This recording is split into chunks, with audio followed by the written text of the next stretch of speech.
नमस्कार दोस्तों। भारत और यूरोप के बीच होने वाली ट्रेड डील को दुनिया मदर ऑफ ऑल डील्स कह रही है। आखिर ये डील इतनी बड़ी क्यों है और इससे भारत को क्या फायदा होने वाला है? आइए दोस्तों इसे जानने की कोशिश करते हैं। सबसे पहले इसका पैमाना समझिए, इसका स्केल समझिए, इसका साइज समझने की कोशिश कीजिए।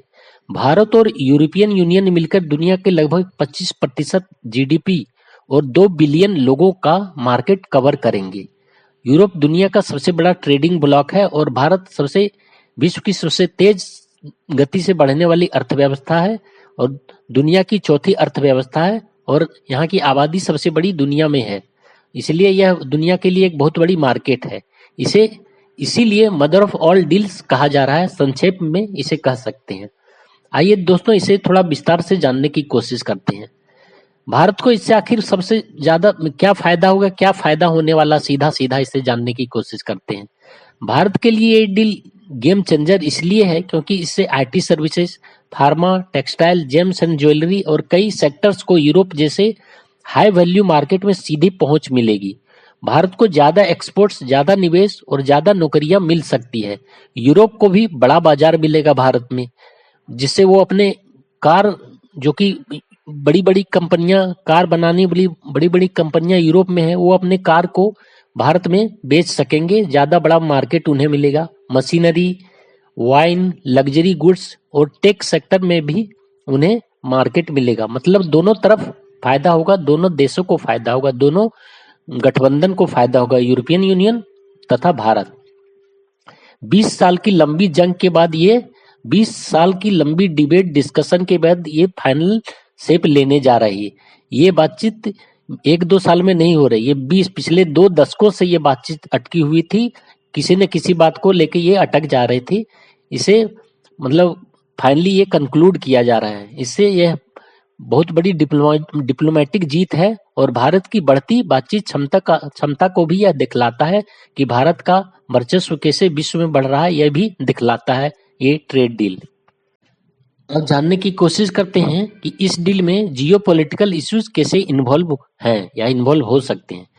आज दुनिया में सप्लाई चेन चीन पर ज्यादा निर्भर है, जिससे यूरोप असहज है। ऐसे में यूरोप को भारत का विकल्प सबसे मजबूत लगता है। लोकतांत्रिक, स्थिर, तेजी से बढ़ता हुआ और भरोसेमंद पार्टनर यूरोप के लिए हो सकता है भारत। दूसरी तरफ Bharat America, Europe, Indo Pacific के साथ अपनी साझेदारी को ऊंचाई देना चाहता है और वैश्विक ट्रेड में बड़ी शक्ति बनना चाहता है। इस डील से भारत चीन पर बैलेंस बनाता है और यूरोप अपनी निर्भरता कम करता है। यानी आर्थिक के साथ साथ रणनीतिक भी बड़ा फायदा इस डील के थ्रू दोनों ब्लॉक को होने जा रहा है। यहाँ सबसे दिलचस्प बात यह है कि पहले यूरोप भारत को उपदेश देता था, जैसे ह्यूमन राइट्स अच्छा है, खराब है, इस चीज में ह्यूमन राइट्स का वायलेशन हो रहा है। स्टैंडर्ड्स, क्वालिटी के बारे में बोला जाता था यूरोपियन कंट्री के द्वारा कि भारत के प्रोडक्ट अच्छे नहीं है, कंप्लायंस सही नहीं हो रहा है वेरियस चीजों को लेकर। इन सभी चीजों में भारत को उपदेश दिया करते थे ये यूरोपियन कंट्री। आज वही यूरोप भारत के दरवाजे पर आया है क्योंकि उसे भारत का बाजार चाहिए, जो कि 1.5 बिलियन लोगों का बाजार है। भारत का ग्रोथ जो इतनी तेजी से बढ़ती हुई अर्थव्यवस्था है और भारत की क्रेडिबिलिटी आज दुनिया में जो बढ़ी है, वो भी यूरोप देखकर आश्चर्यचकित है। ये बदलाव भारत की बढ़ती ताकत का सबूत है, जिसके चलते यूरोपियन यूनियन, जो कि 27 देशों का समूह है, आज भारत के पास दौड़ा दौड़ा आया है और इस डील को करने के लिए राजी हो रहा है।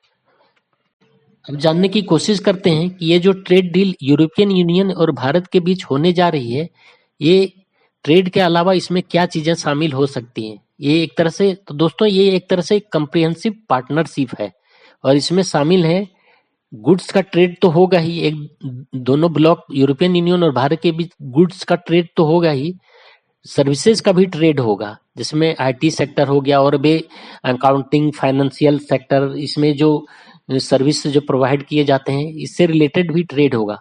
दोनों ब्लॉक एक दूसरे देशों के बीच इन्वेस्टमेंट कर सकेंगे। जैसे भारत यूरोपियन यूनियन में इन्वेस्ट कर सकेगा, यूरोपियन यूनियन के 27 देश भारत में इन्वेस्टमेंट करेंगे, जिससे एक बहुत बड़ा अपॉर्चुनिटीज मिलेगा भारत में इन्वेस्टमेंट को और भारत को भी इससे फायदा होगा। ये एक लंबे समय तक सस्टेन रूप से चलने वाली डील है जो कि फ्यूचर में काफी भारत को फायदे देगा। टेक्नोलॉजी ट्रांसफर भी हो सकेगा दोनों ब्लॉक के बीच, यूरोपियन यूनियन और भारत के बीच में बहुत तरह के टेक्नोलॉजी ट्रांसफर की संभावनाएं बढ़ेंगी। हर क्षेत्र में टेक्नोलॉजी, चाहे न्यूक्लियर पावर और भी बहुत तरह की डील, इसमें टेक्नोलॉजी ट्रांसफर की संभावना इसमें बढ़ेगी। क्वालिटी ऑफ गुड्स, क्वालिटी जो standard of goods, standard of practices इसमें काफी इंप्रूव करेगी। और सप्लाई चेन कोऑपरेशन दोनों ब्लॉक के बीच, भारत और यूरोपियन यूनियन के बीच सप्लाई चेन कोऑपरेशन बढ़ने से, एफिशिएंसी बढ़ने से कॉस्ट कम होगी, जिससे दोनों देशों यूरोपियन यूनियन और भारत को इससे फायदा मिलेगा सप्लाई चेन इंप्रूवमेंट होने से, एफिशिएंसी बढ़ने से। तो इतना व्यापक पैमाना किसी और डील में नहीं देखा गया, इसी वजह से इसे मदर ऑफ ऑल डील्स कहा जा रहा है। दोस्तों,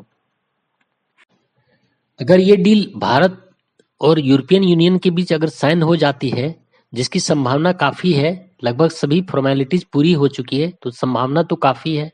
तो आने वाले 20 से 30 सालों में भारत सिर्फ एशिया में नहीं बल्कि यूरोप और पश्चिम दुनिया में भी बड़ी आर्थिक शक्ति बनकर उभर सकता है। भारत अपनी शर्तों पर व्यापार करेगा, अपनी शर्तों पर निवेश आकर्षित करेगा, यही असली शक्ति होगी भारत के लिए इस डील के होने के बाद। और इसी वजह से दुनिया कह रही है कि ये सिर्फ डील नहीं है, ये एक रणनीतिक, आर्थिक और भू राजनीतिक चेंज है। और इसे ठीक इसी कारण से कहा जा रहा है मदर ऑफ ऑल डील्स। और ये दोनों के लिए, दोनों यूरोपियन यूनियन और भारत के लिए ये विन विन सिचुएशन होगा। और भारत क्योंकि एक ग्रोइंग अर्थव्यवस्था है, फ्यूचर में काफी तेजी से बढ़ने वाली अर्थव्यवस्था, और काफी तेजी से अभी भी बढ़ रही है, दुनिया की सबसे तेज गति से बढ़ने वाली अर्थव्यवस्था, दुनिया के लिए सबसे बड़ा मार्केट है, दुनिया की 4th लार्जेस्ट इकोनॉमी है, जो कि अभी बहुत जल्दी ही 3री लार्जेस्ट इकोनॉमी बन जाएगी। इसके लिए काफी फ्यूचर की संभावनाएं ब्राइट हैं, इसलिए ये deal mother of all deals कही जा रही है। तो दोस्तों, एक छोटी सी प्रस्तुति थी। Thank you so much. Please like and subscribe my channel. Thanks.